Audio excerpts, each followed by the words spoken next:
Hi, thank you for watching. My name is Melanie and I'm the founder of WhatWeCherish, a sustainable creative platform, and soon we are also going to be an online store and a wholesale agency. We are celebrating beautiful products for made in Africa. Today I have the honor speaking to Linda Gieskes, the founder of beauty brand Suki Suki Naturals. Suki Suki is a beautiful natural brand with organic ingredients that are sourced sustainably around the African continent. This luxury hair product brand was founded in 2014 by Linda and is 100% natural and harm-free. I'm welcoming Linda today to this conversation. Thank you, Linda. I'm so excited to talk to you. Thank you for joining. How did you start Suki Suki? Please tell us more. Thanks, Melanie, for having me. And thank you for the beautiful introduction. How did I come to start Suki Suki? Well, when I tell the story, I usually, want to put an accent on the fact that I never really planned to have my own brand. It was always a dream, but it always seemed like it was an unreachable dream until, you take that first step into doing something. And for me, what opened my eyes to using natural products was the fact that there were just so many chemicals on the market, and harmful chemicals that would harm you if you use a little bit of a bad chemical over the course of 20, 30 years of your life. It accumulates in your system and you discover diseases, cancers, and just different diseases that we didn't always have, especially in Africa, where we're used to using natural ingredients. So to me, it was really wanting to no longer chemically straighten my hair and wanting to use things that are natural. And I found that anything that was on the market was either advertised as natural and not, and was too expensive, or was just unattainable. So it was either not natural, and if it wasn't natural, it was very expensive, or it was not natural and also very expensive, but advertised for Africans. And I just felt like there was a lack of representation for products for people that look like me. So I decided to just start it for myself, not with the intention of starting a brand, but just to have something that I can do for myself and care for myself. Eventually, I started sharing that with family and friends because they discovered some changes in the way that my hair grew and the health of my hair. Yeah, that's where it started, really. Fast forward 4 years after that, I launched Suki Suki. Lovely. Can you maybe mention some of the challenges that you have faced with building a sustainable hair and skin care brand? The challenges were very, very tough, from finding someone to fund your project in a fair way, because when you're looking for funding earlier on, people really want a big stake in your business simply because of the fact that there was no proof of concept. And, if they have the liquidity, then they want to cover their risk. So that was an issue, but I stuck it out and decided to bootstrap anyways. I also say finding the time when you're juggling another career, as much as it's lovely to be a founder of a brand, the realities of the world is that, if you're not liquid, how do you get started? So often many of us actually start having another job and finding the time. And I say that it is difficult, but it's not impossible. I know many women, many people who have started businesses, successful businesses, juggling between a 9 to 5 and their passion. Also, just creating relationships is difficult, I find, but so worthwhile. I think as you grow your business, every role that needs to be filled is an important one. And creating the right relationships with the right people to help you get to your goal is a challenge, but a good one to have. Great, thanks. You started creating product that you basically started using for yourself, and it really developed very organically, where people loved what they were seeing and started buying it. And then, you scaled, you went bigger. You're really in like nice stores that I know here in South Africa, like health stores and big retailers that are selling your product. Could you maybe tell us, what do you think is very unique about the brand? Apart from the fact that it's full of love, and I believe it is a manifestation of the love I have for the brand, just the products. What differentiates Suki Suki from what you find on the market is that it's a modern African brand that celebrates African ingredients that are underutilized. It doesn't pretend to be what it isn't. It really is. When we say we use whatever ingredient, we use it. It's not just for marketing purposes, which you find a lot of on the market. And I think it's really formulated for harsh environments. I mean, living in Johannesburg, you may know from moving around the world, you've lived a bit everywhere. Johannesburg is very dry, and you can really feel it. The minute you arrive in Joburg, you can really feel that your skin is just depleted of moisture. It's like so dry. So the dryness of Joburg is real. It's real. And if you have my kind of hair, this is the worst environment because you're constantly fighting. A naturally dry hair that breaks, that wants to break if it's not moisturized. So you have to fight your natural lack of moisture and hydration with the environment's lack of moisture and hydration for your hair. It's quite a challenge. So we formulated with that in mind. I should actually start showing some of the products, because we can talk like 45 minutes about these products, but I'm sure people are curious. I don't have your full collection, but I definitely have the ones that we will be selling as well. Maybe we'll start with hair. So Miraculous Oil is our first product, and it is the bestseller still today. Our hair care bestseller. It's your quintessential hair care oil. It has so much goodness. It's got 16 different oils. We don't use any perfume, no fragrance, just essential oils. Yeah, it's got baobab oil, Kalahari melon. It's got argan oil, highest quality of extra virgin olive oil. It's got just so many. Sweet almond, avocado, Yes. baobab, Yes. marula, jojoba, lavender, put it all in one pot. Yeah, so this one is basically to moisturize your hair. You can moisturize your hair with it. You can do your hair treatments with it. You can do a hot oil treatment. You can add it to your conditioner. That's how I would recommend a hair treatment. Your conditioner or mask, and leave it in for a couple of minutes, a minimum of 30 minutes, and rinse it out with lukewarm water or cold water. And you can just moisturize your end. Ends can be very fragile. We say you have to take care of your elders, make sure your ends are moisturized so they don't break off. It's one of those products that used differently for each hair type, but suitable for all hair types. It's also for your scalp, so it promotes healthy hair, therefore faster hair growth. It smells also super nice. Just for that, to have nice smelling hair, I would already recommend it. Let's move on to the next product. There is a hair mist that I have here. And then we have the rich and nourishing butter for dry hair and dry skin. So this is a multifunctional product. We'll start with the mango butter. So the mango butter in a nutshell is a hair and skin butter. So suitable for dry, coily hair, but also suitable for dry skin, not for your face, just for your body.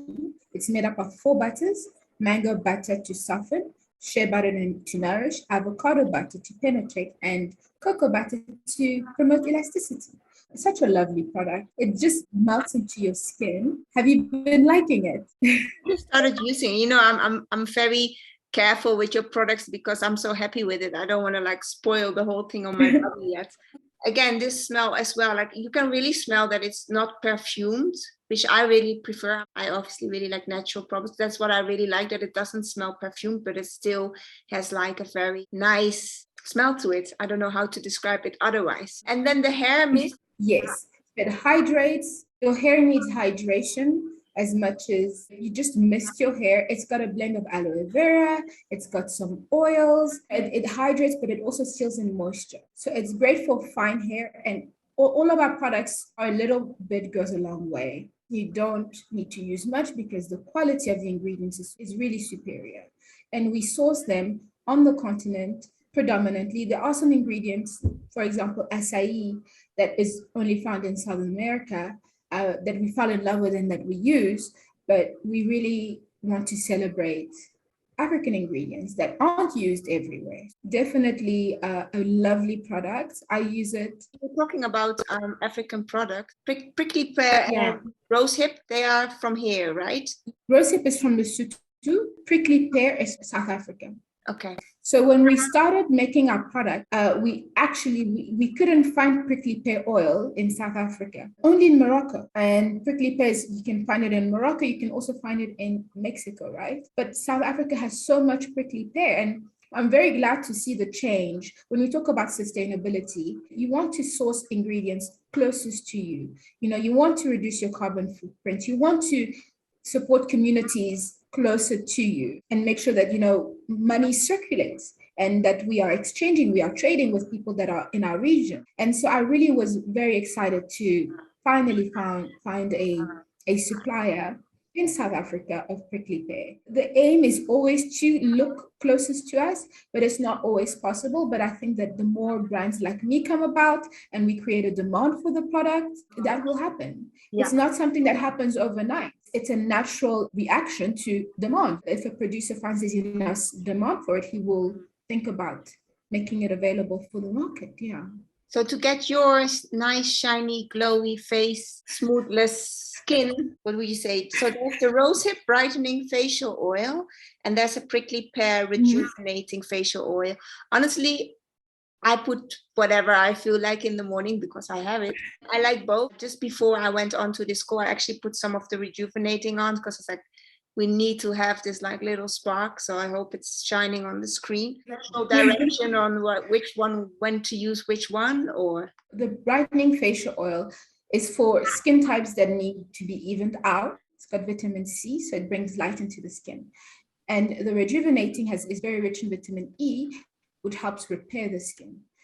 There isn't a day and a night type of oil because they can both be used for day and night. I like to use the rosehip during the day, and I like to use the rejuvenating facial oil at night because when you're sleeping, you're rejuvenating, just adding a little bit of that repair that you would want your skin to go through when you're sleeping, that you get naturally anyways. You're just giving it a bit of help. So I did it wrong today, but it still looks very good. There's no right or wrong. Yes. There really is no right or wrong. It's just a preference thing. And then another skin product that you have is the gentle exfoliating mask. It's an acai mask. I actually went to the, I have to say, I went to the Four Seasons spa on Sunday, and I didn't have a facial, I had a massage. So I was like, let me bring this because I hadn't used it yet. So I actually took it to the spa and I put it on, and it's so nice because what I really like about this product is that it's very soft, like what it says gentle exfoliating, and it is actually gentle, because sometimes when you have these like, I don't know, face scrubs or face products, they are quite aggressive. And this actually feels like super soft. Mm-hmm. I had a friend with me. She's very fair skinned, so I had her try it out as well. And she was also like, oh, this is so nice. I normally don't like exfoliating masks, but this feels very soft. So that's my consumer feedback that I really liked about this product, that it has a very subtle, soft texture. And, with exfoliation, you have to be careful. I personally have very sensitive skin, and I only found out I had sensitive skin later on in my life. I realized, you have a skin barrier, that it protects your skin. It's your skin's umbrella, protects your skin. And what we do is we often put a lot of things, and we violate it, if I can say, with chemicals. Yes, you want to exfoliate, but you don't want to over exfoliate, because then you take away your protection. And when your skin would naturally be able to heal itself, it no longer has that. You mess with your pH, you mess with a lot of things. So I would say, I really also really love that product, and I was struggling with the same thing. I just felt like I was either using harsh exfoliants or exfoliants that weren't doing anything. They said they were exfoliating, they weren't doing it. Right. And what I like about a physical exfoliation is that you can control how much you want to exfoliate. The chemical exfoliation, you can control the time, but the intensity of the product you can't control, right? With here, you can just the way that you massage, and we use apricot kernels that are round. They are not square like salt or sugar, which you should never use on your face because it's cut in an angular way, and it creates micro cuts on your face, and you don't even see it, and you don't even know. And you don't want to use microbeads because it's not a sustainable product. Plastic microbeads end up in our ocean, so you want to use something natural. And this is my preferred exfoliator. Yeah. Also, I really like it doesn't get dry. Sometimes with masks, I mean, I guess this is also a mask. You get that like hard, like kind of mummified situation on your face, which I like that it was like it was easy to wash off. Yeah. And it's very lovely. What are your go-to Suki Suki products? Like if you would advise someone, okay, you are starting with my brand, you have never bought anything before. What are the first skin and what is the first hair product that you would recommend? Okay, for the hair product, I'd say the miraculous oil for sure. For the skin, it depends on what type of person you are. If you want to quickly fall in love with the product, it's the Papaya Rose Hydrating Facial Mist. I don't know if you have it with you. I actually don't have that one here. It's a lovely hydrating. Again, when we talk about Joburg weather, dryness, and your skin being depleted of hydration, it's a nice topical hydrator that refreshes your skin. It's got papaya, it's got aloe vera, it's just got so much goodness in there. My favorite, oh gosh, it's so hard to say a favorite, but because I use it so often, it's the rosehip. The rosehip is the product that I use the most often, especially during this time. I mean, in an ideal world, of In course, guys, you can just buy the whole line, then you're just done and you can try it all out. But for those who want to start with, what do I start with? Like Linda said, there's the miraculous oil, this one. And then she really loves the rosehip for like daily use on her skin. Is there any tips you can share with us, for people there to switch to more sustainable, clean beauty and hair care products? I mean, I guess buy your products. That's start number one. more than that, I think the biggest tip I can say, and being on What We Cherish, we're all about sustainability and true care. It's one thing to care for yourself, but to truly care is not just caring for yourself, it's for caring for your environment, for your community. I believe that there really is power in your pocket, improving the world around you. So I would say the first thing I would say is read your labels. A lot of the small businesses that we have around us that are sustainable but are not getting visibility are very dependent on natural ingredients. They're very dependent on their environment for what they make, for what they produce. So that would be, from a cosmetic point of view, I would say support local and support small. Yes. And from anything else, I would say, again, support local and support small, because chances are, small businesses don't have huge budgets to get 100,000 units of whatever from China or wherever. They have to work with what they have around them and get creative with that. I'm super excited to start. We are working together and start selling on the platform soon. Like, can't wait for it to be ready and up and going. I think this was a great, review on your products. Again, there's many more products that are in your line. So just also have a look at Suki Suki Naturals.co.ca or .com. .za. Both. Both. Okay, good. And then, I think one of my last questions is like, do you have any, African creatives, artists, social entrepreneurs that like really inspire you as a business founder as well? So Sarah Diouf from Tongoro Studio, super inspiring. Okay. She's a wonderful designer that actually exhibited at the Sanlam Handmade Contemporary Fair at the same time as me. Now she's like dressing Beyonce, but the beauty about that is that, you look at people who are doing very, very well internationally. And, we're peers, I feel. The world is a big place, but it's also a very small place. And I think there's a lot of space for African creatives. And I love to see them soar. So I'm very happy about her trajectory. Also, Kilubukila is a Congolese artist who does woven things. He does tapestry, he does homeware, just beautiful stuff. Another one is Lola Maleombo, and she's Ivorian, I believe. Also a designer, also amazing. But there's so many. Yeah, I know there's some. Andrea Imaya. No, there's too many. You can't name them. There's so many. Do you have any motto or mantra that you live by? Something that I live by day per day is a French saying, and it goes like this: Petit à petit, l'oiseau fait son nid. And that means little by little, the little bird makes his nest. That's my encouragement for whoever's listening, whatever project you have, that a nest is made little by little. I really believe in the step-by-step approach to life. It's not a sprint, it's a marathon. So when you have a project, you just take it step by step. But that's what I've done with Suki Suki. I definitely see the fruits, and I hope it will grow some more. Thank you.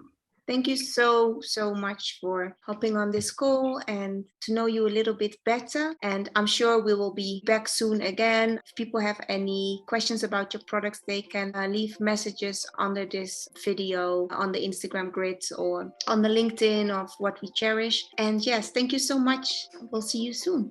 Thank you so much for having me, Melanie. Thank you, Linda. Bye.